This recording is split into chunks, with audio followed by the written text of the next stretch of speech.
और आम खबर से आपको आगाह करेंगे बुलेटिन के आगाज में कि हुकूमत और कालदम तंजीम के दरमियान मुआहदा हो गया। मुफ्ती मुनीबुर रहमान कहते हैं कि मुआहदे के नतीजे में स्टीयरिंग कमेटी बनाई गई है जो निगरानी करेगी। मुआहदे की तफसीलात मुनासिब वक्त पर सामने आ जाएंगी। आइंदा हफ्ते मुआहदे के मुस्बत नताइज सामने आएंगे, ये भी प्रेस कॉन्फ्रेंस में बताया गया।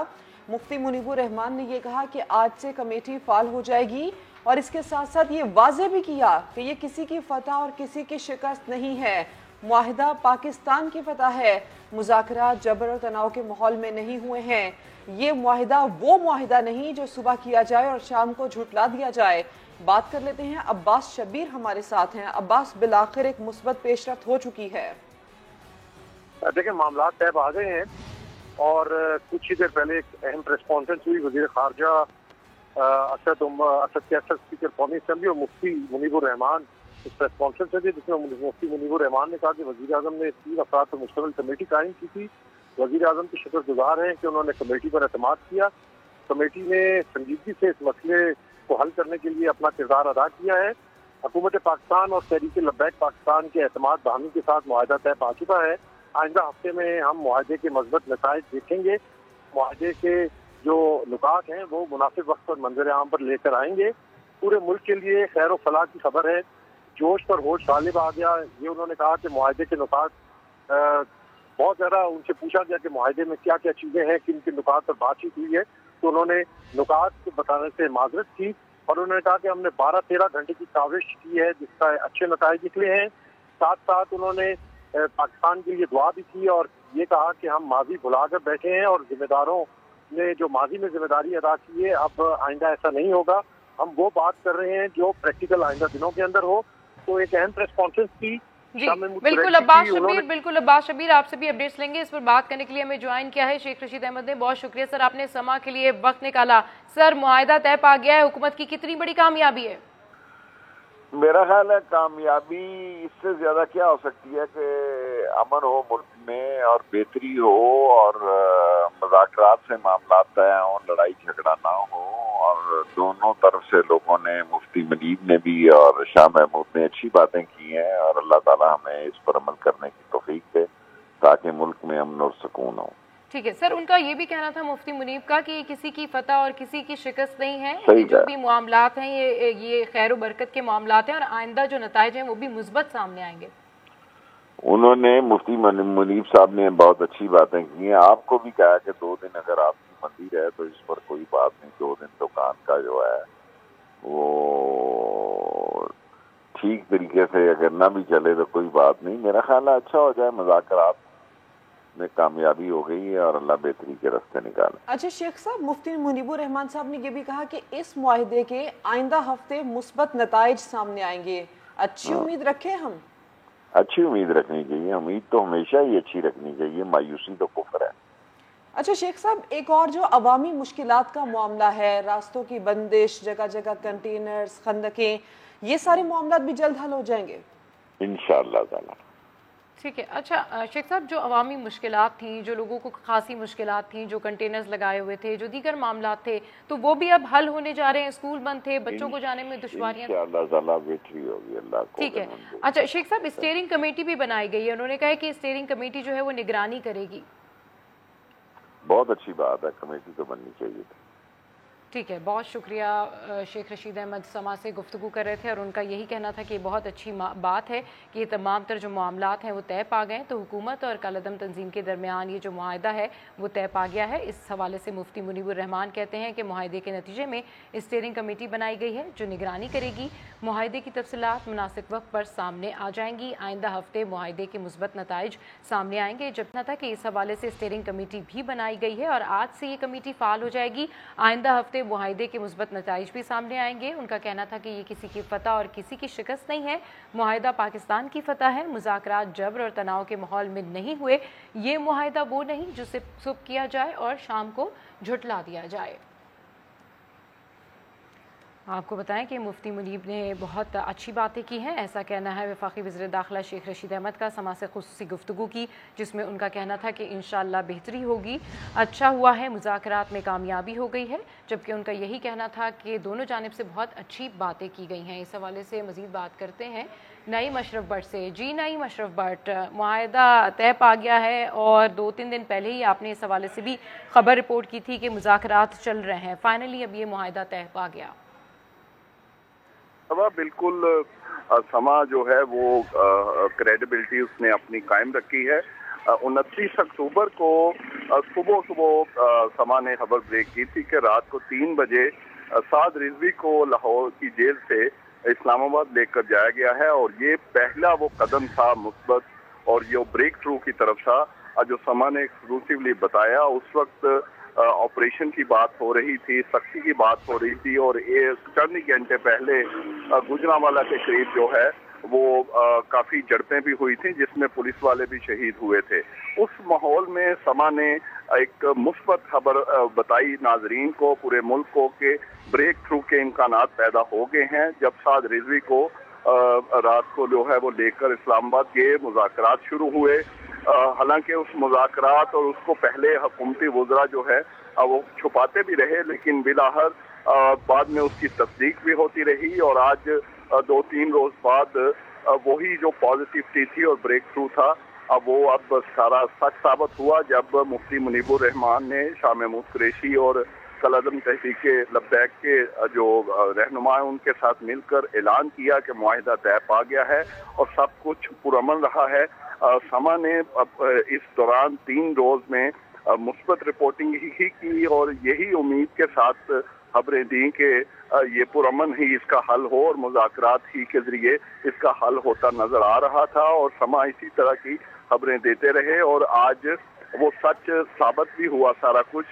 जबकि आपको पता है कि 29 को खास तौर पे अगर माहौल याद करें तो उस वक्त काफी टेंस सूरत हाल थी, दोनों तरफ से बहुत सख्त बयानात आ रहे थे और लेकिन उस वक्त समा ने एक्सक्लूसिवली बताया था कि मामलात बेहतरी की तरफ जा रहे हैं और पहला बड़ा कदम हुआ है जब साद रिजवी को जेल से लेकर इस्लामाबाद गए और मुज़ाकरात शुरू हुए और उस वक्त से ही आप देखें कि वो वजीराबाद रुके हुए थे और कोई ऐसी झड़प उसके 2-3 रोज में नहीं हुई और बिलाहर जो मुल्क के और सब के मफाद में था अमन वही हुआ और मुज़ाकरात कामयाब हुए। बिल्कुल ठीक कह रहे हैं नईम अशरफ भट्ट कि मुज़ाकरात जो है वो कामयाब हुए और समा ने 2-3 दिन पहले ही ये रिपोर्ट किया था कि जो मुज़ाकरात हैं वो बेहतरी की जानिब जा रहे हैं। अच्छा नईम अशरफ भट्ट, इसमें मुफ्ती मुनीबुर रहमान ने कहा है कि ये मुज़ाकरात जो है, ये जो मुआहिदा है, ये वो नहीं है जो सुबह को किया जाए और शाम को झुटला दिया जाए।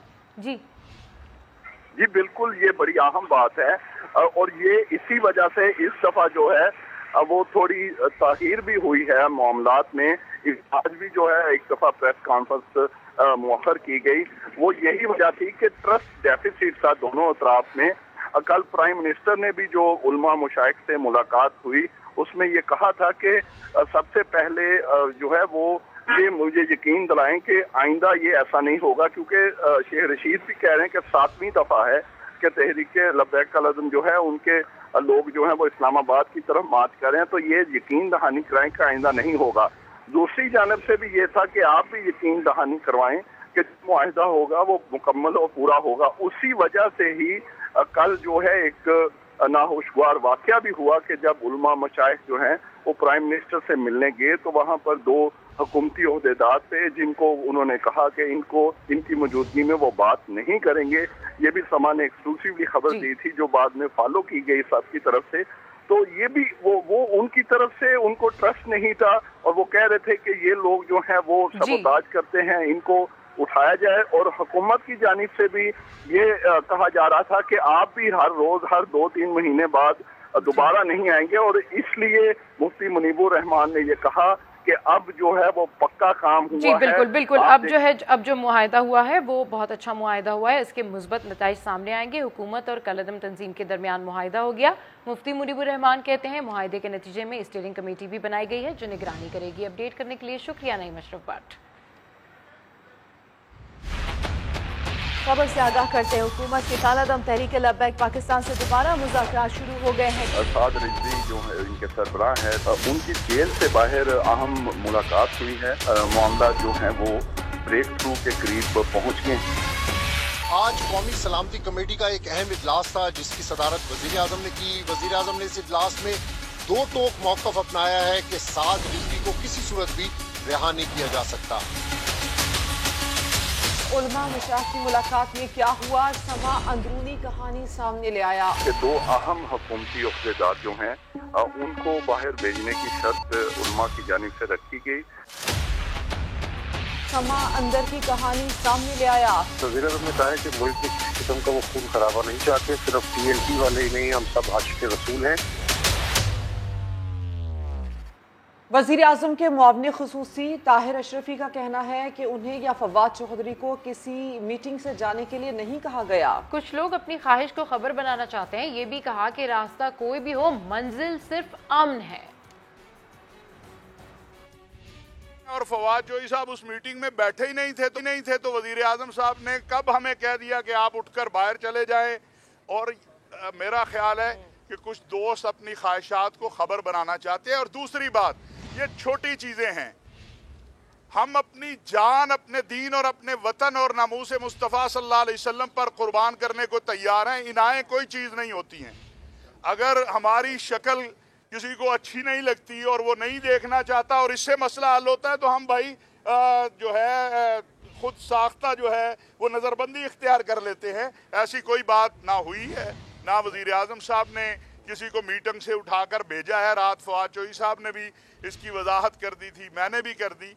तो दोस्त लोगों से इतनी गुजारिश है कि मुस्बत काम को आगे बढ़ने दे। मंजिल तक पहुंचने के लिए कोई भी रास्ता इख्तियार किया जाए, असल मंजिल का हसूल है वो है अमन। वो अल्हम्दुलिल्लाह इंशाअल्लाह ज़रूर मिलेगा।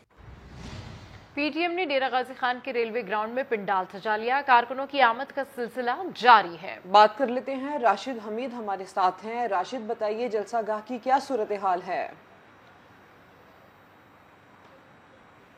सियासी कुव्वत का मुजाहरा करेगी और PTM ने यहाँ पर जो डेरा गाजी खान का रेलवे रोड है यहाँ पर पंडाल सजा लिए है और स्टेज भी तैयार यहाँ पर है वो मुकम्मल तौर पर कर लिया गया है। 40 फुट चौड़ा और 20 फुट ऊंचा जो है वो स्टेज बनाया गया है। मौलाना फजलुर रहमान और इसके अलावा जो है मियां मोहम्मद शहबाज शरीफ और दीगर जो कायदीन है PTM के वो यहाँ पर आएंगे और खिताबात करेंगे। इस वक्त जो है DG खान इंतज़ामिया की जानिब से बाकायदा जो है इजाज़त नहीं दी गई थी यहाँ पर PTM को जलसा करने की, लेकिन उन्होंने यहाँ रेलवे जो रोड है उसको मुकम्मल तौर पर जो है यहाँ पर उसको पंडाल बनाकर जो है यहाँ पर उन्होंने जलसे का एक एहतमाम किया है। खारदार तारे लगाई गई हैं और मुख्तलिफ जगहों से जो है इस जो पंडाल है इसको सील कर दिया गया है। यहाँ पर कुर्सियाँ लगाई गई हैं और जो कारकुनों की आमद का सिलसिला है वो अभी जारी है। जो JUIFA के कारकुन हैं वो यहाँ पर पंडाल में काफ़ी तादाद में यहाँ पर पहुँच चुके हैं, लेकिन मुस्लिम लीग नून के और बाकी जो पार्टियों के जो कारकुनान हैं वो अभी तक यहाँ पर पंडाल में नहीं पहुँचे। इसके अलावा जो है एक स्क्रीन बड़ी भी लगाई जा रही है ताकि जो कारकुनान है वो खिताबात जो हैं वो सुन सके। अभी कारकुनों की आमद का सिलसिला जो है वो जारी होगा और जो कायदीन है उनकी आमद का सिलसिला जो है वो तफसील के लिए आपका शुक्रिया। लीगी तर्जुमान मरियम औरंगजेब कहती हैं आज का जलसा जालिम हुकूमत के खिलाफ रेफरेंडम होगा। मुल्क में तारीखी महंगाई, बेरोजगारी और मौशी तबाही है। अवाम समझ चुके हैं इमरान साहब से निजात ही महंगाई से निजात है। जलसे जुलूसों से मुल्क को आगे नहीं ले जाया जा सकता। अफसोस का मुकाम है कि मौजूदा मुल्की हालात में PTM मनफी सियासत कर रही है। वज़ीर आला पंजाब उस्मान बुज़दार का अपोजिशन पर वार। ये भी कहा कि ये वक्त सियासी पॉइंट स्कोरिंग का नहीं बल्कि इत्तेहाद और इत्तेफाक का है। मौजूदा हालात में PTM को जिम्मेदारी का मुजाहरा करना चाहिए, इंतशार की कोई गुंजाइश नहीं है। बुलेटिन में मजीद खबरें इस ब्रेक के बाद। समा के साथ रहिए। Welcome back. वज़ीर आज़म इमरान खान कहते हैं कि मगरिब में बढ़ता हुआ इस्लामोफोबिया पूरी दुनिया के लिए तशवीशनाक है। हम पुरअमन और मजहबी हम आहंगी पर यकीन रखते हैं क्योंकि दहशतगर्दी इस्लाम का हकीकी चेहरा न कभी थी और ना कभी होगी। सऊदी अखबार अल-रियाज को इंटरव्यू में वज़ीर आज़म इमरान खान का कहना था कि सऊदी अरब ने हमेशा इस्लामी ममालिक को मुत्तहिद करने और आलम इस्लाम को दरपेश मसाइल को उजागर करने में अहम किरदार अदा किया है। पाकिस्तान इस कोशिश में ताउन करने वाले ममालिक में सबसे पेश रहा। 2020 में OIC की वज़राए ख़ारजा काउंसिल ने मुतफ़िक़ा तौर पर इस्लामोफोबिया पर पाकिस्तान की करारदाद मंजूर की। सऊदी अरब के विजन 2030 और नया पाकिस्तान के बहुत से अहदाफ मुश्तरक हैं। ख्वाहिश है कि हम अपने तारीखी बरादराना ताल्लुकात को बाहमी तौर पर फ़ायदामंद स्ट्रेटेजिक शराकत दारी में तब्दील करें। अब आपको ये बताएं कि कराची के नस्ला टावर को सरकारी तहवील में देने की मोहलत का आज आखिरी दिन है। इससे मुतालिक सूरत हाल जानते हैं साद साबरी से। जी साद, अपडेट कीजिए, क्या कहना है बिल्डिंग इंतजामिया का? इमारत को सरकारी तहवील में देने की मोहलत जो थी उसका आज आखिरी दिन है। बिल्डिंग इंतजामिया का ये कहना है कि हम जो मुकर्ररा वक्त है उस वक्त पर इमारत का कब्जा इंतजामिया को देने के लिए बिल्कुल तैयार हैं। सिर्फ और सिर्फ अगर हम बात करें, इस वक्त इस इमारत में एक फ्लैट ऐसा मौजूद है जिसमें सामान भरा हुआ है, उसका सामान निकाला नहीं गया है, उसके बावजूद बिल्डिंग इंतजामिया कब्जा देने के लिए तैयार है। इस वक्त तक किसी भी किस्म का जिला इंतजामिया की जानिब से जो है वो बिल्डिंग की जो कमेटी है, जो इंतजामिया है, उससे राब्ता नहीं किया गया है कि किस वक्त इसको सील किया जाएगा, किस वक्त इसे जो है वो तहवील में लिया जाएगा, इस पूरी इमारत को कॉर्डन ऑफ किया जाएगा। इतवार तक की का जो है वो वक्त दिया गया था, एक मोहलत दी गई थी जिला इंतजामिया की जानिब से। मोहलत का आखिरी दिन है। अपडेट करने के लिए शुक्रिया साद साबरी। अब खबर ये कि मुल्क भर में डेंगू के वार जारी हैं। लाहौर में मजीद 2 अफराद इंतकाल कर गए। इस्लामाबाद में भी एक और मरीज चल बसा। सैकड़ों नए मरीज सामने आए हैं। लाहौर में डेंगू मच्छर तबाही मचा रहा है। बुखार में मुब्तला मजीद 2 अफराद इंतकाल कर गए। 385 नए मरीज रिपोर्ट हुए। लाहौर में डेंगू के शिकार मरीजों की मजमूई तादाद 10,000 तक तजावुज कर गई। अब तक 45 अफराद जान से जा चुके हैं। पंजाब के दीगर शहरों में भी डेंगू केसेस की तादाद मुसलसल बढ़ रही है। मुख्तलिफ अस्पतालों में 2488 मरीज दाखिल हैं। उधर इस्लामाबाद में डेंगू बुखार में मुब्तला एक और मरीज चल बसा, जिसके बाद जाँ बहक अफराद की तादाद 13 हो गई। 24 घंटे में डेंगू बुखार के 102 नए मरीज सामने आए। DHO के मुताबिक इस्लामाबाद में अब तक 3597 अफराद डेंगू से मुतासर हो चुके हैं। रावलपिंडी में 24 घंटे के दौरान 61 अफराद डेंगू मच्छर का शिकार हुए। मरीजों की तादाद 2100 से तजावुज कर गई। पिंडी में डेंगू का रवा सीजन 2 अफराद की जिंदगियां ले चुका है। खैबर पख्तूनख्वा में 319 नए केसेस रिपोर्ट हुए, जिसके बाद डेंगू से मुतासर अफराद की तादाद 6610 तक पहुंच गई है। सूबे भर में डेंगू से इंतकाल करने वालों की तादाद 8 है।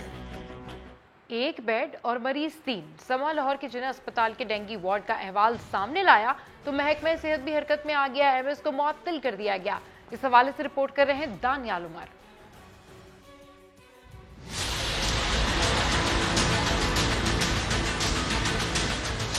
समा बना बीमारों की आवाज। इंतजामिया को दिखाया सरकारी अस्पतालों का हाल। चाहे जिना अस्पताल के डेंगू वार्ड में एक बिस्तर पर 3 मरीज लटाए जाने की खबर हो, बेड दस्तयाब न होने पर मरीजों का कुर्सियों पर इलाज होना हो,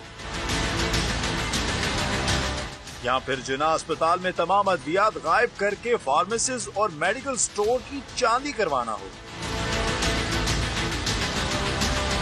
समा की निशानदेही पर महकमा सेहत पंजाब ने जिना अस्पताल के एमएस को मुअत्तल कर दिया। महकमे के मुताबिक अस्पताल में इंतजामिया गफलत पर मेडिकल सुपरिटेंडेंट डॉक्टर याया सुल्तान को मुअत्तल किया जा रहा है। दानियाल उमर, समा, लाहौर। वर्ल्ड कप में अपना चौथा मैच मंगल को नामीबिया के खिलाफ खेलेगी। इसके साथ साथ खिलाड़ी आज प्रैक्टिस करेंगे और आईसीसी क्रिकेट एकेडमी में स्क्वाड के कुछ खिलाड़ी शाम 6 बजे ट्रेनिंग सेशन में हिस्सा भी लेंगे। मुसलसल 3 मैचेस खेलने वाले फाइनल 11 में शामिल क्रिकेटर आज भी आराम करेंगे, जबकि कौमी टीम वर्ल्ड कप में अब तक नाकाबिले शिकस्त है। भारत, न्यूजीलैंड और अफगानिस्तान को हराने के बाद 6 पॉइंट्स के साथ ग्रुप 2 की पॉइंट टेबल पर पहली पोजीशन है।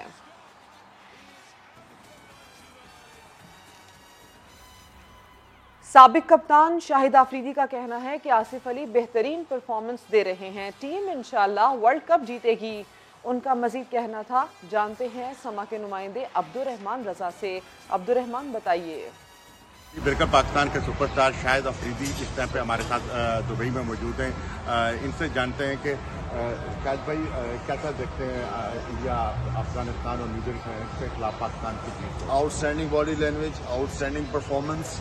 जो पहले दिन से बात कर रहा था कि बॉडी लैंग्वेज आपको ग्राउंड में पता चल जाता है कि नहीं, लड़के जीत के लिए भूखे हैं, वो इस वर्ल्ड कप के लिए भूखे हैं। एक पॉजिटिव मैसेज रहा है हर प्लेयर की तरफ से। और यही बॉडी लैंग्वेज हमें आगे भी चाहिए होगी। आगे बड़े मैचेस आ रहे हैं, बड़ी टीमों के खिलाफ आ रहे हैं, सेम एटीट्यूड के साथ हमें नमीबिया एंड स्कॉटलैंड दोनों के खिलाफ खेलना होगा। जिस तरीके से आसिफ अली ने लास्ट एक ओवर में 4 छक्के लगाए थे, तो ऐसे लग रहा था कि जैसे वो शाहिद अफरीदी की तरह बड़ी हिटें लगा रहे थे, तो कैसा देख रहे हैं? मैं आसिफ अली के लिए बेसिकली बहुत खुश हूँ, इसलिए कि काफ़ी क्रिटिसाइज किया गया उस लड़के को, और उस लड़के ने प्रूव करके दिखाया यानी कि वो ही 5वें-6 नंबर का बेस्ट प्लेयर है। और जिस तरह की कंडीशंस है, मैं उम्मीद करता हूँ कि आसिफ अली इंशाल्लाह बड़े मैचेस में भी पाकिस्तान को जितवा सकता है। जी, जैसा कि आपने सुना कि शाहिद अफरीदी का कहना है कि आसिफ अली बड़े मैचों का बड़ा खिलाड़ी है। जी, लाहौर के शाही किले में गाड़ियों का मेला सजा, 50 से ज्यादा चमचमाती गाड़ियां मेले का हिस्सा बनी। आयशा तक की रिपोर्ट। शौक का कोई मोल नहीं और इसी शौक ने इन पुरानी गाड़ियों को आज भी मुकम्मल तौर पर फिट रखा हुआ है। इंजन जबरदस्त है और बॉडी भी चमकदार। कराची से शुरू होने वाली विंटेज कार रैली में मुख्तलिफ कंपनियों की गाड़ियां शामिल हैं। कारों के पुराने मॉडल्स देखकर शौकीन अफराद ने इन्हें कैमरों में महफूज किया। मालकान का कहना है कि इन गाड़ियों से जज्बाती वाबस्तगी है। ये गाड़ियां अपने दौर की शाहकार गाड़ियां थी और आज भी हैं। ये अल्हम्दुलिल्लाह पाकिस्तान में मेंटेन हुई हैं, हमारे लोगों ने बनाई हैं और अभी भी चल रही हैं और चल के आई है आपके सामने। पूरी दुनिया में की ये सबसे ज्यादा सेलिंग गाड़ी थी एक वक्त में, और ये लेजेंडरी गाड़ी है, ये हिटलर ने बनवाई थी। वॉल्ड सिटी अथॉरिटी ने रैली के शुरका को शाही किले की सैर भी कराई, जिनका अगला पड़ाव पेशावर है। नुमाइश में मौजूद ये कदीम गाड़ियां जहां लोगों की तवज्जो का मरकज बनी रही, वहीं सियाहत को फरोग देने में भी अहम किरदार अदा कर रही हैं। कैमरामैन जवाद यहिया के साथ आयशा आता, समा, लाहौर।